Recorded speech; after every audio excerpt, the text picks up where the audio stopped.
Hey, what's going on, you guys? Welcome back to the channel and welcome to my Last of Us review video with spoilers. So if you haven't seen the show, you should probably watch it and then come back to watch this. And those who are looking for like a more episodic review, I actually did 9 shorts to cover each of the 9 episodes. So that will be included in the playlist with this video as well. But yeah, I wanted to talk about my favorite moments, some things I think they can work on, and just where to go from here. So don't mind me if you see like looking down or looking away from the camera. I'm just scanning my notes to make sure that we are on track.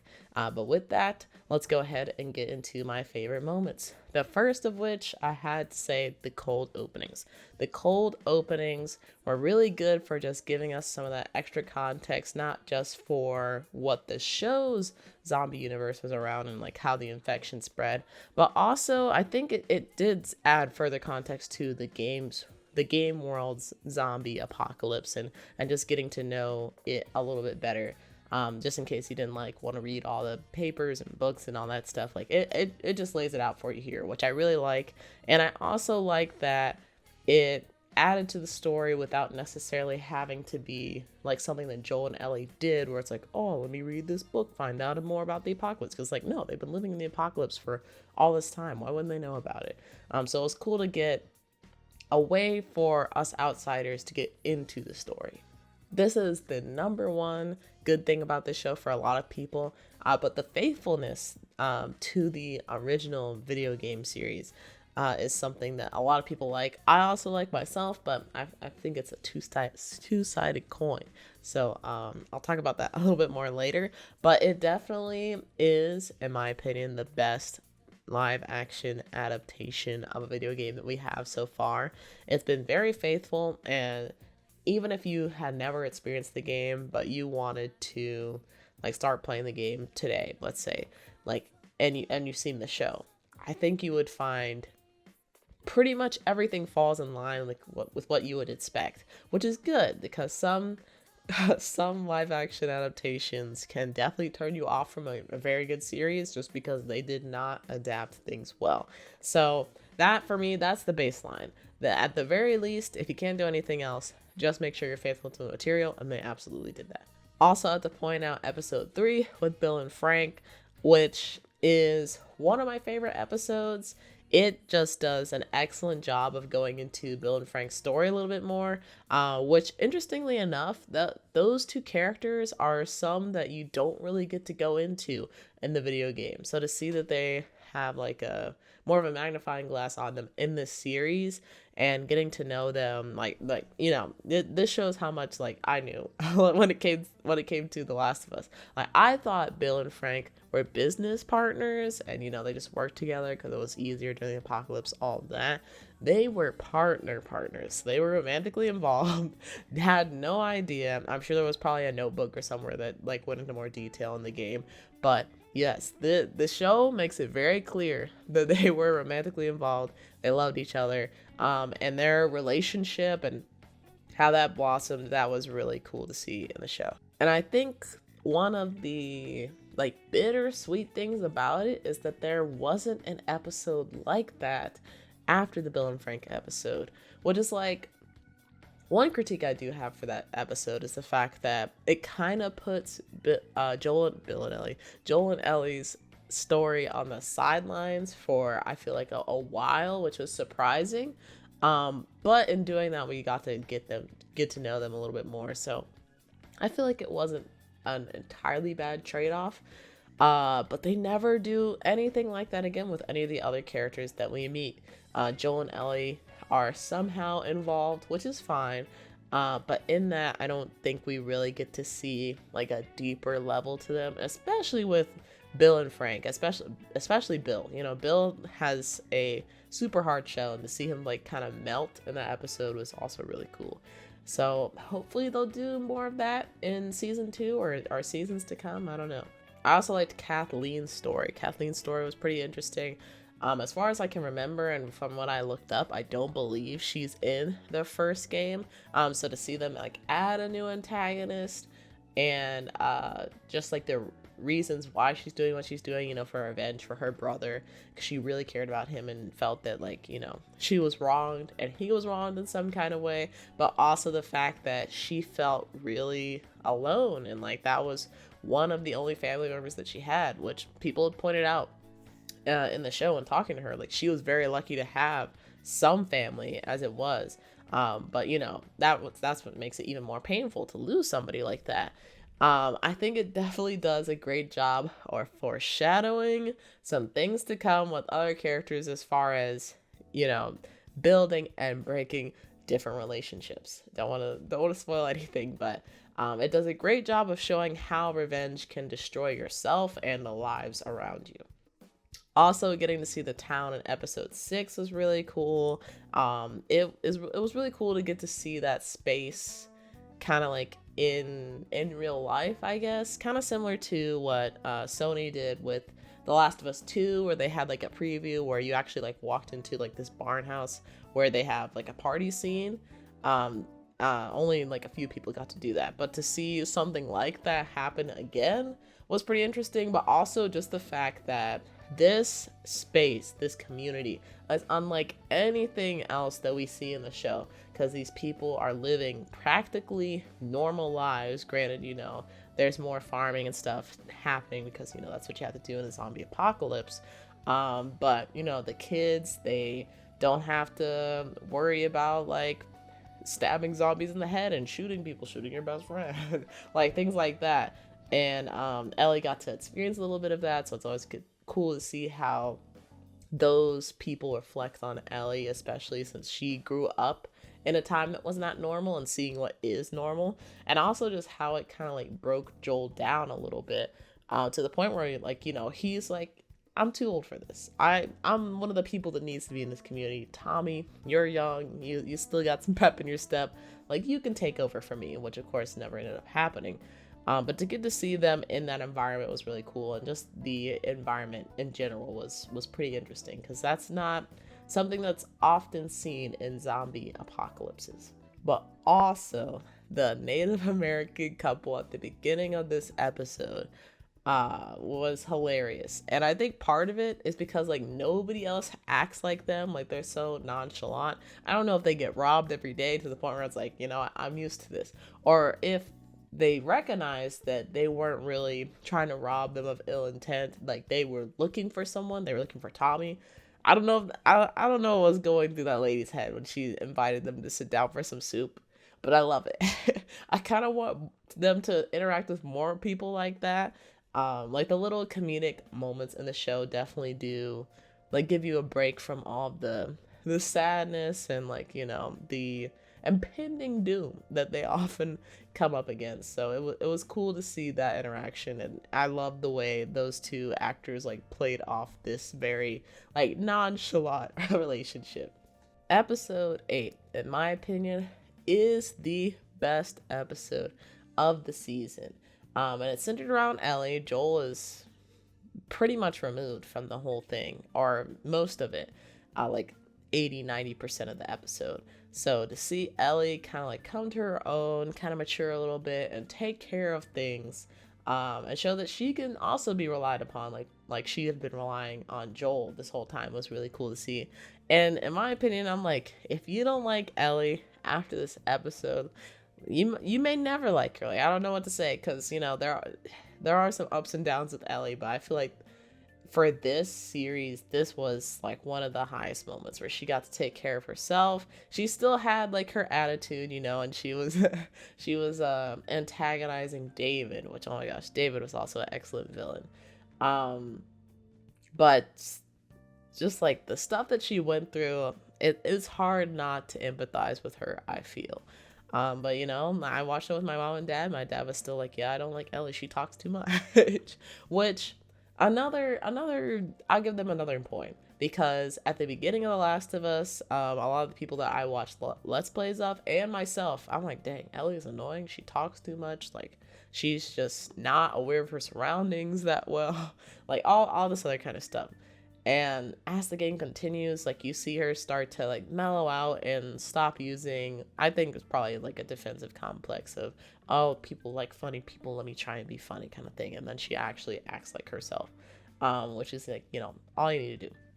And that's when people like myself start to like her a lot more. And the series definitely reflects that. At the beginning of the series, Ellie is pretty annoying and does talk quite a bit. She still does talk a bit at the end, but after episode 8, you know, going through that trauma, she definitely her character took a turn. So it was just an excellent episode, great episode. I hope there are more episodes with that kind of impact for her in the future. And then moving into episode 9 with, it's not my favorite episode. I honestly don't even know if it comes close, but it had probably my favorite moment, or I guess intro in the series, with getting to see Ashley Johnson, which for those who don't know, she is the original actor for Ellie, the voice actor for her in both The Last of Us Part 1 and Part 2, and she plays Anna, who is the mother of Ellie, and getting to see her like run from this very determined zombie, which I don't know if the zombie is like, there's a 2-for-1 special, 1 kill 2 people, that's excellent. Like, I don't know if that zombie was determined because of that, but zombie chased her from the woods all the way into her house. We don't need any more of those kind of zombies like that. That right there would be the end of the human race. But going back to Ashley Johnson, to see her play this role of like essentially Ellie giving birth to Ellie was pretty dope. And she did an amazing job. She's a great actress, so you know, I was not going to be surprised. But nobody else in the Last of Us series, like the game series, I don't think played as big a part as she did, which it makes sense, you know, it does make sense. Troy Baker was also featured in the show. He played one of David's lackeys. Troy Baker plays Joel in the game. And that was another cool moment, just to have everybody, or a lot of people from the game that voice acted and performed, did like the motion performance capture, or performance capture, like have them be included in the show. I thought was a really nice gesture, and honestly, you know, they helped make the games what they are, to the point where like HBO wanted to adapt them. So I think it was awesome that they got to be included in this.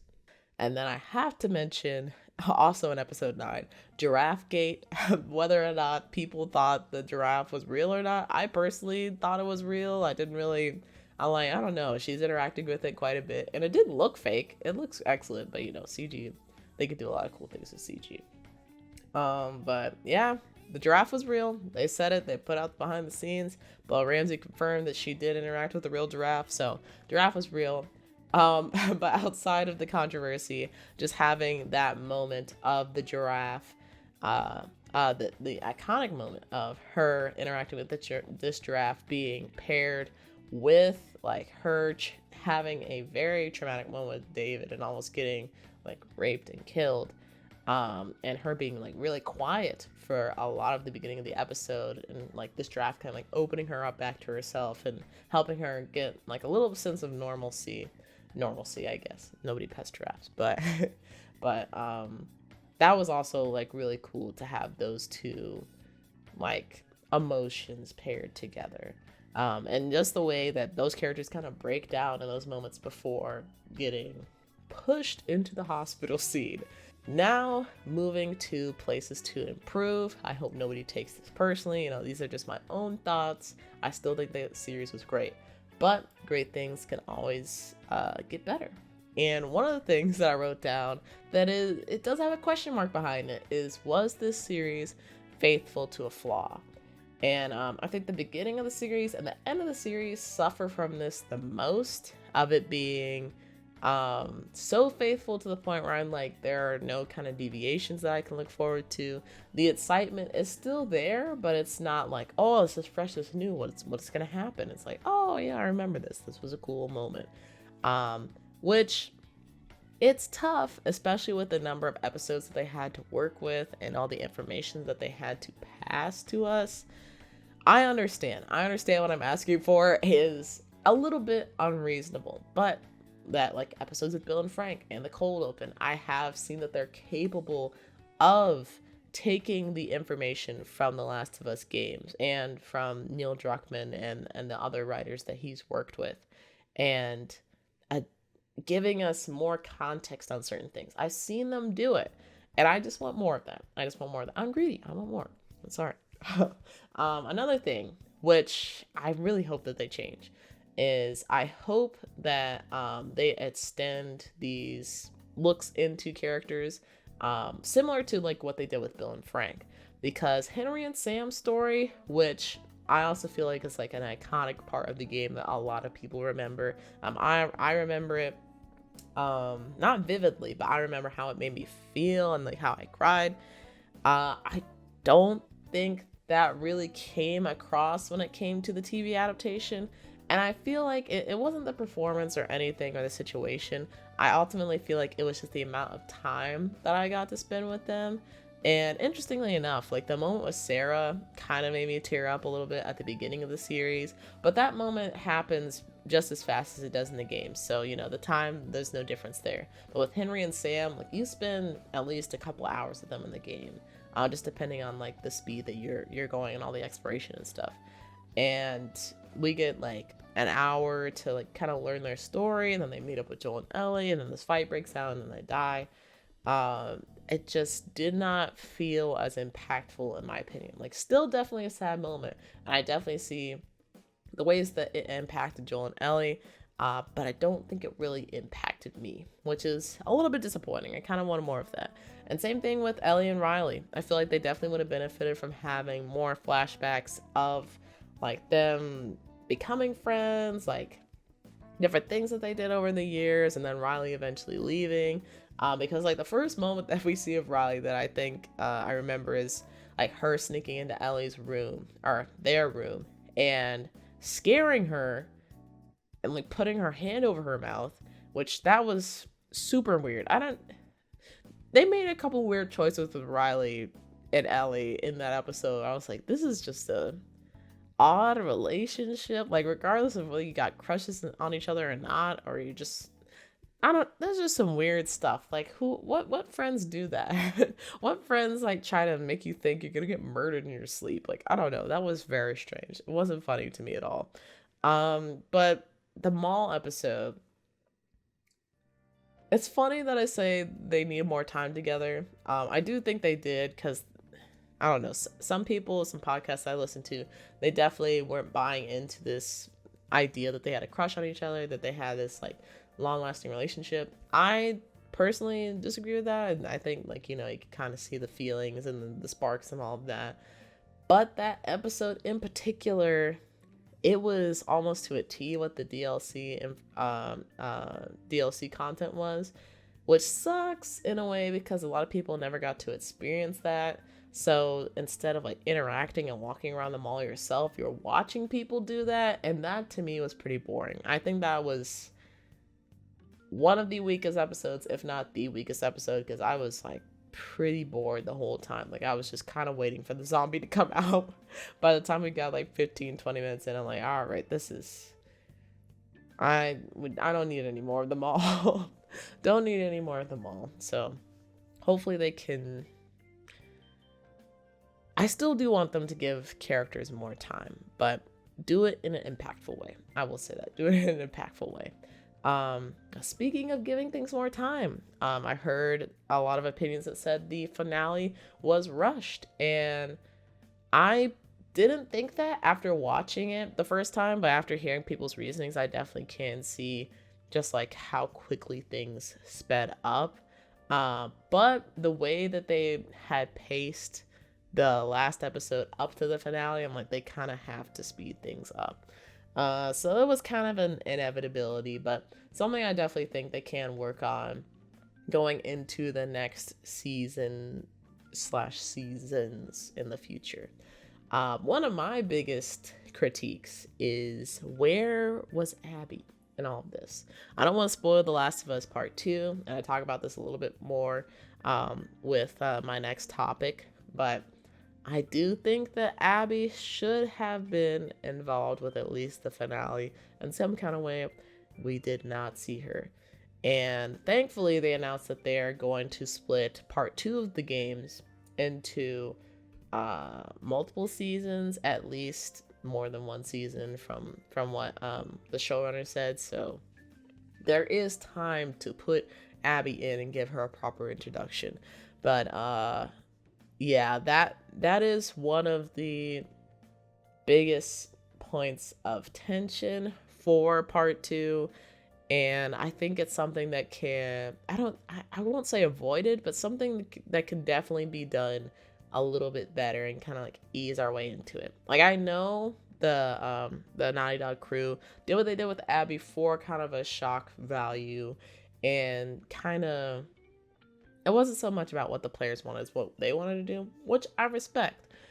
But you can still make it a little bit easier to digest. And I'll go into that in a moment. Last critique, which is something I heard quite a bit. Where are the zombies? We need more zombies. Like, I think after the first 4 or 5-ish episodes, we didn't really see very many zombies. And it brought up kind of an interesting topic when I was on the Geek Fights Nation podcast, where we recapped The Last of Us every week. One of the people on the panel brought up the fact that, you know, if the series had ended or had ended closer to Henry and Sam's episode, where you see all the zombies like run up from that hill, and like the big, like very, like the aged zombies, like the bloaters, like those, if the series had ended closer to that, then I could totally see how people would think Joel's decision was wrong. Like, the zombie apocalypse, this pandemic is very real. It's a very real threat. We need to address it as such. But the further we got away from that scene where there were so many zombies, I don't know if like they put all the zombies into that one place, because after that, I'm not sure if we really interacted with any other zombies, at least zombies that were alive, other than, you know, Ellie and Riley getting jumped by that zombie. But even then, that was just a flashback. So Joel's decision to not sacrifice Ellie makes even more sense when thinking about the fact that they did not run into that many zombies. So why would I sacrifice her for something that's not as present as a threat as the other people that are around them, like normal people? So they definitely need to put more zombies into future seasons and actually address them as real threats, and a multitude of threats, because since the beginning of the series we didn't get to see it that much.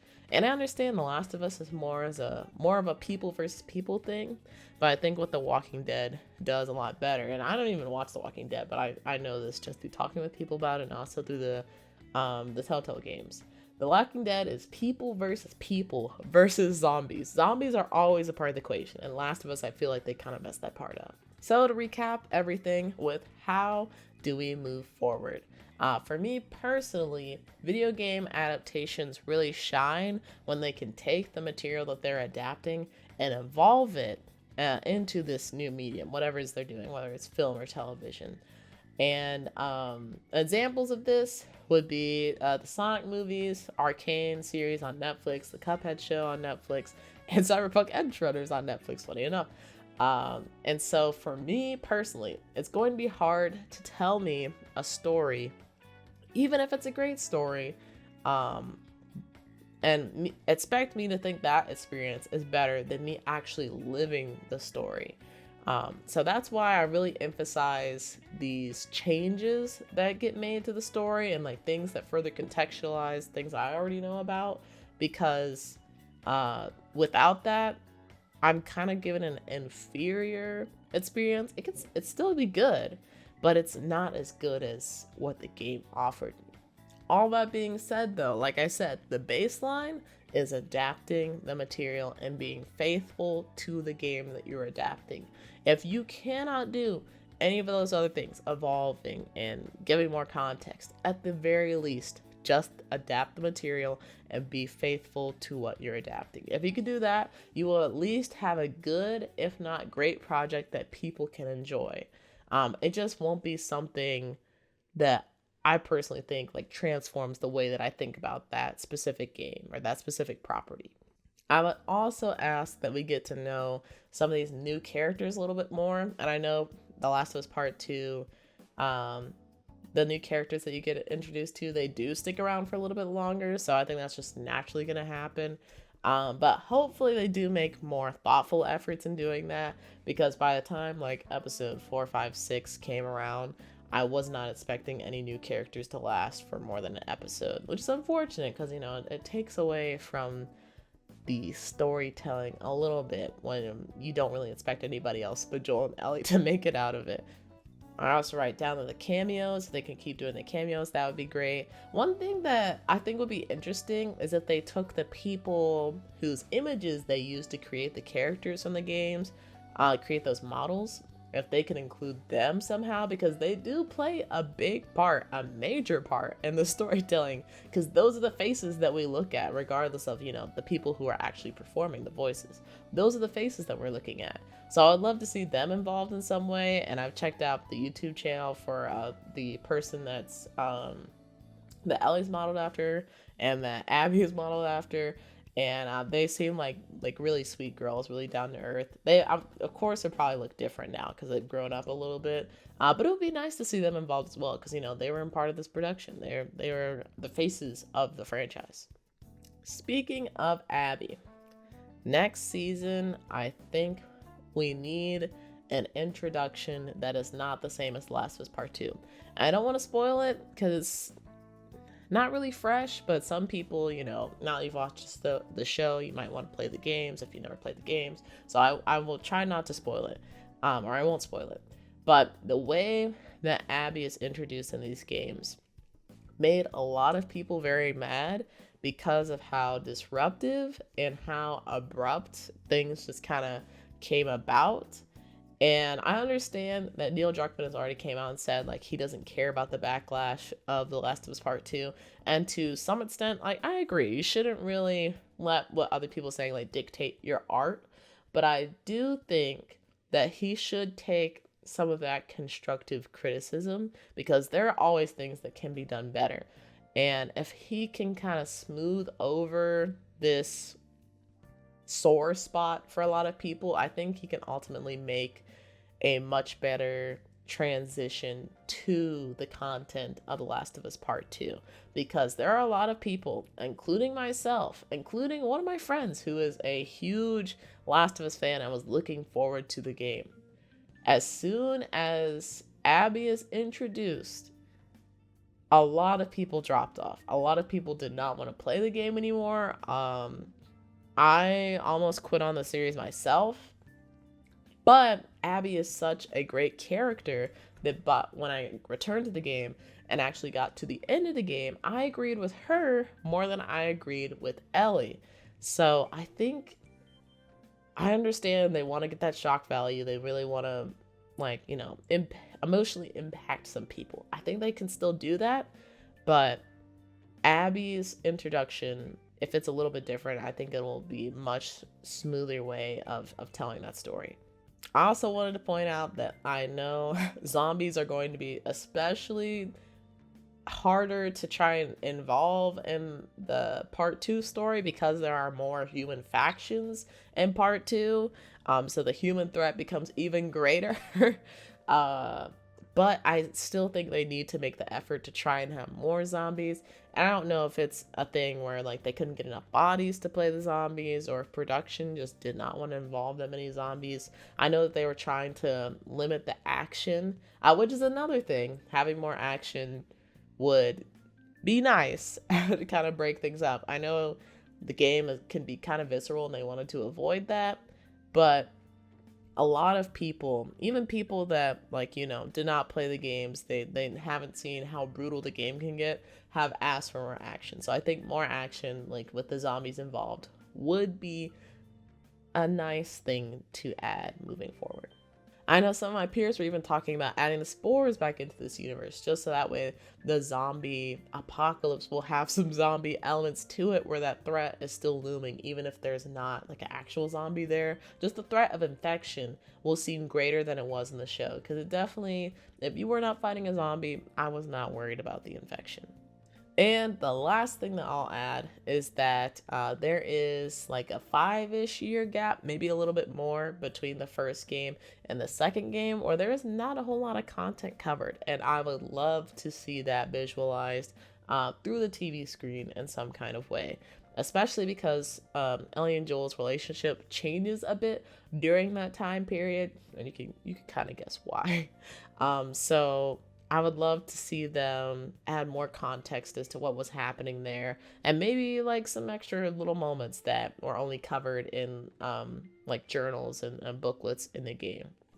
But yeah, those are all my thoughts for The Last of Us. Tell me what you guys think in the comments down below about this Last of Us show. Did you really like it? Did you think it was okay? Is it a faithful video game adaptation, or do you think they need to do a little bit more? I would love to hear your thoughts. And also, in your opinion, what is the best live action video game adaptation? Because I've definitely, the bar is very low for me. This is the first, maybe second good one that I have seen. So let me know what you guys think about that in the comments down below. And also, does this format work for you guys, having like the shorts as like the little episodic review and then having a series review at the end of it? Or did you prefer how I was doing it before, with just all long form content? I would love to hear your thoughts on that. But yeah, if you enjoyed the video, make sure to hit the like button and subscribe if you're new, so that way you get notifications on when I post next. And until next time, I hope you all have a nice evening or a night. Whatever's enjoy it, I will see you there. Peace.